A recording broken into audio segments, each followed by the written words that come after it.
Welcome back everyone.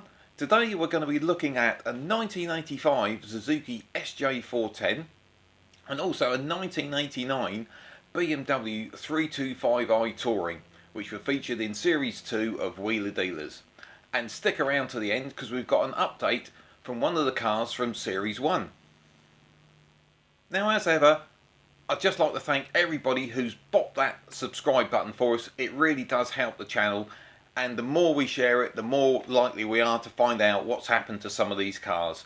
And also, thank you to everyone who's taken the time to comment, including those from the pronunciation police. That's the one. Right, first off, 1985 Suzuki SJ410. Now, this is a bit of an oddity, this one. This program was first aired in August 2004, and it didn't really fit what Wheeler Dealers normally did. But Mike went onto the internet for the relatively new eBay and purchased the car that way. Just look at the size of the screen on his desk. You need a forklift with today's health and safety to move that. Anyway, once he got it back to the workshop, they already knew it had a misfiring engine, so Ed pulled that one out and got a second-hand replacement, and then they decided they were going to turn it into a mini monster truck.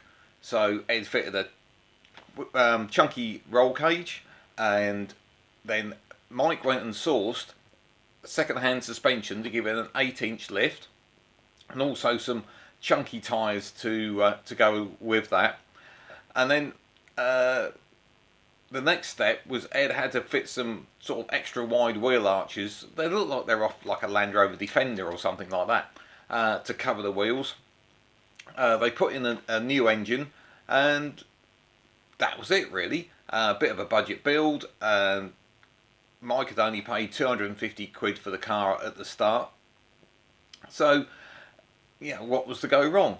Well, when they took it for MOT, Ed come back saying it's too rusty, we can't get an MOT. He said the chassis is strong, but the body's going to need 4 to 5 days welding, which I found a little bit odd, but anyway, you've got to go with what they tell you. Now, my question though is, whilst Ed was doing all these other bits and pieces like roll cage and engine swap, surely if there were major rust issues he would have noticed them, and I've seen a lot of similar comments to that on places like Piston Heads and under the Wheeler Dealers YouTube videos. But anyway, let's move on to the money. So Mike purchased this for 250. He then spent 1,020 with Ed with all these upgrades. And when they come to sell it, the problem they're up against, obviously, it was just not MOTable according to them. So they only got £500 for it, which gave them a loss of 770. Now, I think that's one of the biggest losses on Wheeler Dealers, but obviously as we progress through the series we'll find out. Now, to wind forward to 2023 and come up with a value for that, I'm struggling a bit. Where do you pitch it? There's no good going to Practical Classics because this just doesn't match anything in there. So I was going to throw in a figure of, say, £1,000 being the price for a bit of off-road fun for somebody, maybe a bit of green laning, that kind of thing. Let me know what you think. Anyway, so what happened to this car? Well, there isn't a lot to go on, obviously, because it just doesn't appear anywhere. It was with the government records, there's no MOT history, anything like that, as you would expect. The only thing that I came across that does sort of explain how this ended up in the programme was an interview that Mike did with the Telegraph newspaper back in 2016. And it's one of these where they asked various questions of people. And one of them was, what was the worst car you ever bought? And funny enough, it was this very Suzuki. And the reason he explained was that they were under pressure from production time, so he just had to buy something to basically create content, as we would say nowadays. And he said it had no chance of MOT, but the deadline was on him and he needed to do something. So that's how it ended up in the programme. Now, the only other bit of internet searching I've done that's come up with a little bit on this car, and this is just one post, so I don't really hold a lot of water to it, is that someone claims they saw it, and this was a post on Facebook, someone claims they saw it driving around North London looking exactly as it did with the matte black paint on the on the show, driving around North London. Now this was in about 2014, so there's no MOT record or anything like that, so if it was that car, someone was definitely taking a chance.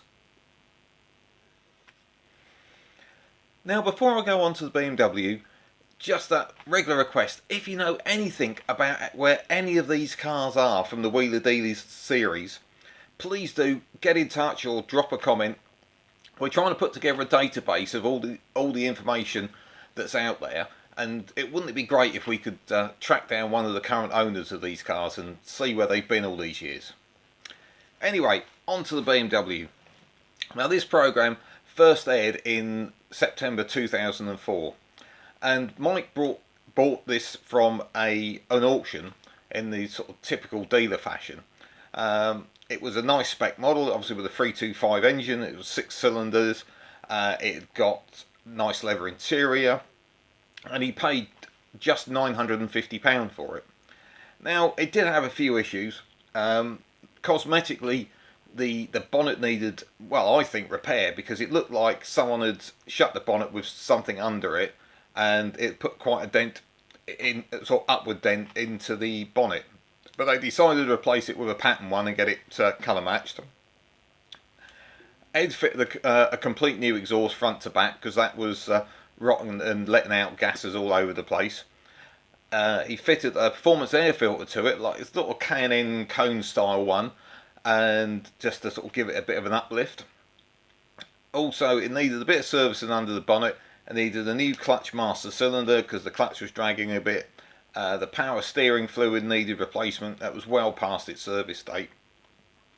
On the front end, the fog lights needed replacing, and Edd gave it a little bit of a brush up with some new bumper inserts, and also what was sort of just coming in at that time was the clear indicator lenses with the orange bulbs behind, just to give it a little bit of an uplift at the front. Now numbers wise on this one, as I said, the purchase price was $950. The costs on it were $843. So after they sold it for £1,900, they only made £107 profit. So, and I know it's a big thing amongst a lot of you that, particularly in these early programs, they didn't make any allowance for labour or time, and for the effort that Edd put in on this one, it doesn't really seem worth it, but it is what it is. So let's wind the clock forward to 2023, and Practical Classics magazine, condition 1. For that car, it only gives a value for a saloon, so how that varies to a state, I don't know, but a saloon value for that car nowadays is £8,000, which seems fair to me. Now, the thing you're here for, what's happened to that car? Well, as I mentioned earlier, the program originally aired in September 04. Now, the last change of keeper on that car is May 04, so it's likely whoever got it from the channel kept it thereafter. Interestingly, before that, the previous change of keeper was only about 6 weeks before, so I'm guessing that March to May period in 2004 is when Wheeler Dealers actually owned it, because that makes sort of logical sense with when the program was aired. So electronic MOT records came in 06, and this car appears on it. 1st of August 06, it gained an MOT with 139,000 miles. Couple of minor failures. The handbrake needed adjustment, and I think it had a new windscreen fitted. So it was on for another year. August 2007, same again, another pass, done 143,000 miles, so it's only done sort of 4,000 miles in the year. It needed some tyres, windscreen washers weren't working, that kind of thing. So it was getting a fairly clean bill of health and no major corrosion. And then this. So June 2008, certificate of destruction was issued due to it being written off. So it obviously had some kind of incident. What, I don't know. If anybody out there does, be great if you could let us know.